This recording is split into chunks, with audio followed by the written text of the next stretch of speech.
Now, French President Emmanuel Macron is expected to land in South Africa tomorrow on an official state visit. He will meet President Cyril Ramaphosa at the Union buildings to discuss how to deepen bilateral cooperation, COVID-19 economic recovery, as well as peace and security issues on the continent.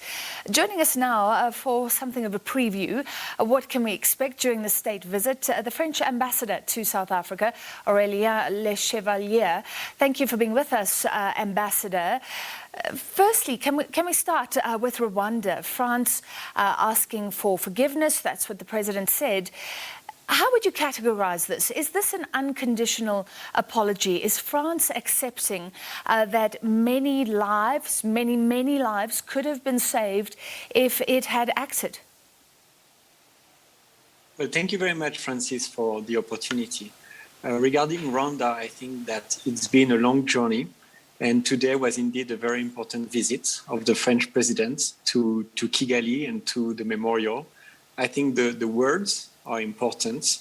There were very impacting words today that we need to listen. We recognized a certain responsibility, not a complicity, but a certain responsibility. And the president asked from the victims and their relatives. So it's very important. It's brave. It's been consistent in the policy of Emmanuel Macron to look at the facts, to work with the historians, and to write a new chapter with Africa in all the dimensions. Okay. So you wouldn't categorize it as an unconditional apology then? Well, again, I can try to rephrase, but it's better to go directly to the speech. I think the speech was short. It was really moving. It was very strong. It was clear. It was meant to remember what happened, never forget this genocide against the Tutsi in 1994. And the call for forgiveness, I think, is something very, very strong. All right, Ambassador, let's look at the president's visit to South Africa. Is it significant that in the midst of a pandemic with many issues in Europe, the French president is coming here? Well, yes, of course. It's a commitment towards Africa and towards South Africa. It will be a very important state visit, the first visit of President Macron to South Africa, and I think the first state visit in South Africa since the beginning of the pandemic. They will discuss many issues, including diplomatic and security issues, economic ties, of course, but also they will focus on health and vaccines. The president recently convened a meeting in Paris on African investment. Several African leaders went there and then announced the cancelling of some debt, a very big gesture.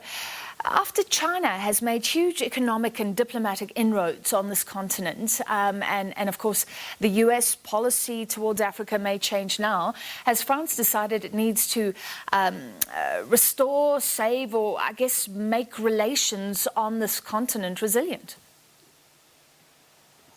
Well, I think this commitment that we're seeing now has been here since the election of President Macron, from the very beginning. And since the starting point of the COVID crisis, he was working with the African leaders. Last year, President Ramaphosa was the chairman of the African Union. And from the start, they decided to build together an international response and to put the solidarity with Africa at the forefront of the diplomatic agenda. So with the WHO and other partners, including the US, Germany, and others, they built mechanisms, initiatives, and that's what led to the summit in Paris last week, where indeed I think the leaders decided to go even faster because we need to bring more financial support and technical support to the African economies to rebound and to recover after the crisis. So in terms of debt reliefs, in terms of new investments, in terms of acceleration of the vaccines availability, important decisions were made. In terms of Africa, I mean, we're not one of the poorest countries, we're one of the richest, but growth has stagnated. Many South Africans so disappointed with the vaccine rollout, and I mean, the lockdowns have just really harmed the economy. Can we expect any support from France? So some of the discussions will be COVID-19 around that, and also around France's support in Africa gaining manufacturing capability to make vaccines. Could South Africa directly benefit from that? Yes, exactly. Well, I think the situation is very hard everywhere. It's also the case in France and in Europe. But of course, we have to respond to that crisis situation in terms of enhancing the cooperation. But yes, indeed, there will be new commitments. I think that France is really decided to invest more in South Africa. We already have a strong economic presence here in many sectors, but we will continue with our French companies to invest more and to create jobs here, partnering with South African companies. Yeah, tomorrow we will announce, for example, a new program called French Skills, for vocational training for young South Africans to make sure that they have the skills needed by the companies today and tomorrow.